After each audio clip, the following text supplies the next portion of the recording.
그래서 보이스피싱 당한 돈을 청산가치에 반영해버리면 개인회생 자체가 불가능한 상황이었습니다.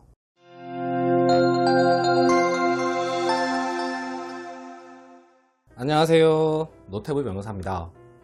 개인회생에는 청산가치 보장의 원칙이 있습니다. 자세한 내용은 오른쪽 상단에 올려드리는 링크 영상 확인하시고요. 간단하게 말씀드리면 청산가치는 내가 가지고 있는 재산을 의미합니다.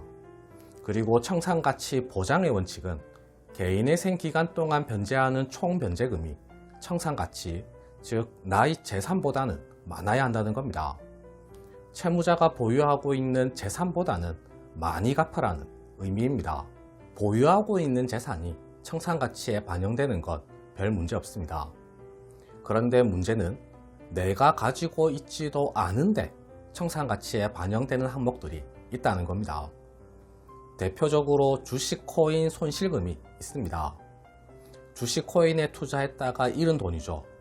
서울회생법원, 수원회생법원, 부산회생법원, 대전지방법원을 제외한 다른 법원들에서는 주식코인 손실금을 청산가치에 반영하고 있습니다.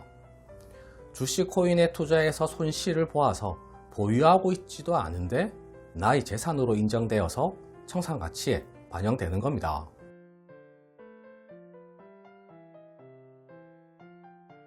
그리고 실무에서 종종 문제되는 것이 바로 보이스피싱을 당한 돈입니다. 돌려받을 가능성은 거의 없습니다. 보통 잡히는 사람들은 수거책들이고요. 주범들은 외국에 있는 경우가 많습니다. 현실은 이런데 문제는 법 논리에 있습니다. 현실과는 좀 동떨어진 것으로 보이기도 하는데요. 일단 법 논리적으로, 법 이론적으로는 사기 피해를 당했을 경우 가해자에 대해서 손해배상 채권이 일단 성립합니다. 채권은 앞으로 받을 돈을 의미합니다. 사기꾼으로부터 받을 돈이 존재하는 것으로 보는 겁니다.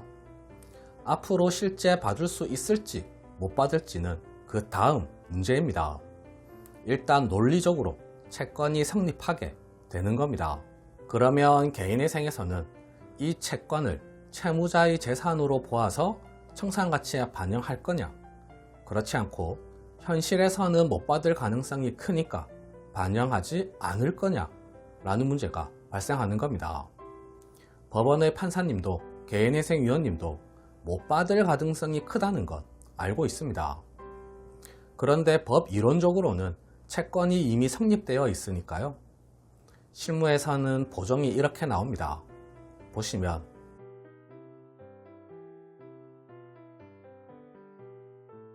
중요한 내용이라서 다 소개해 드리겠습니다. 채무자가 사기 피해를 당했다고 주장하는 바 1번 사기 피해자에게 어떤 조치를 취하였는지를 밝히고 소명자로 가로 열고 사건 사고 사실 확인원 고소장과 고소장 접수 증명원 또는 소장과 소장 접수 증명원을 제출하기 바랍니다 라고 되어 있습니다. 우선 신고나 고소는 필수입니다. 보이스피싱과 같은 사기 피해를 당하였을 경우 경찰서에 가셔서 반드시 신고하셔야 합니다. 별도의 고소장과 같은 서류를 준비하실 필요도 없고요.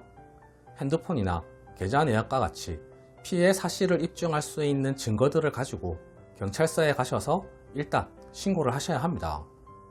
신고를 하면 발급되는 서류가 사건 사고 사실 확인원입니다.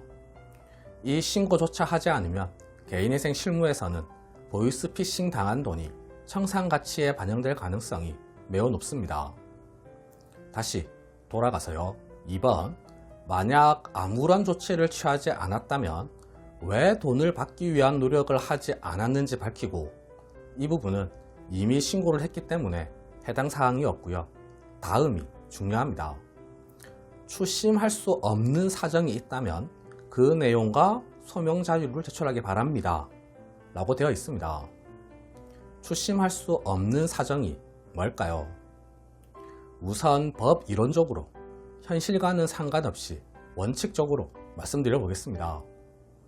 보이스피싱 범죄를 신고하면 수거책들은 잡히는 경우가 많습니다.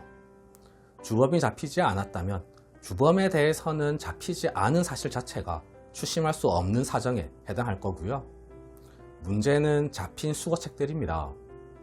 법 이론적으로는 이 수거책들에 대해서 소송을 제기해야 합니다. 민사소송을 제기해야 하는 거죠.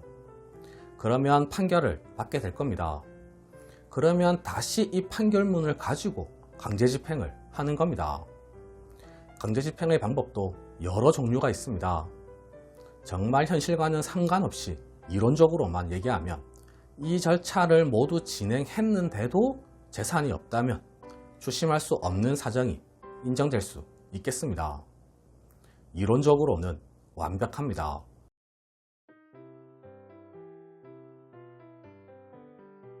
그런데 현실에서는 이게 당연히 불가능합니다. 비용과 시간을 어떻게 감당하겠습니까?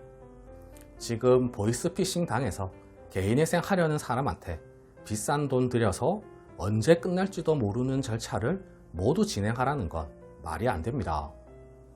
그러면 실무에서는 어떻게 추심할 수 없는 사정을 소명할까요? 죄송하지만 이 부분은 저희 사무실의 노하우로 공개할 수는 없습니다. 사건마다 워낙 그 방법이 달라질 수 있기 때문에 일률적으로 말씀드리는 것이 불가능하기도 합니다. 다만 확실한 것은 추심할 수 없는 사정은 어떻게든 소명을 해야 한다는 겁니다. 소명을 하지 못하면 이렇게 됩니다. 보시면 3번 상대방이 명백한 지급 불능 상태가 아니라면 채무자의 채권은 대여금 채권으로 재산 목록에 기재하여 청산 가치에 반영하기 바랍니다. 라고 되어 있습니다. 말 그대로 나의 재산으로 인정되어서 청산 가치에 반영해야 하는 겁니다. 이분은 상당히 큰 돈을 보이스피싱 당하셨습니다. 그래서 보이스피싱 당한 돈을 청산 가치에 반영해 버리면 개인회생 자체가 불가능한 상황이었습니다. 실제에서는 다 소명했고요. 최근 개시결정까지 받았습니다. 오늘은 보이스피싱 당했을 경우 보존명령을 소개해 드렸습니다. 가장 중요한 것은 추심할 수 없는 사정에 대한 소명이 반드시 필요하다는 점이고요. 그 방법은 구체적인 사안에 따라 달라지게 되니까요. 이러한 분들은 상담을 반드시 선행되어야 하겠습니다. 네, 오늘 준비한 내용은 모두 말씀드렸습니다. 궁금하신 점이 있으시면 댓글에 남겨주시거나 전화주세요. 제가 직접 상담해 드리겠습니다. 이상 노태구 변호사였습니다. 감사합니다.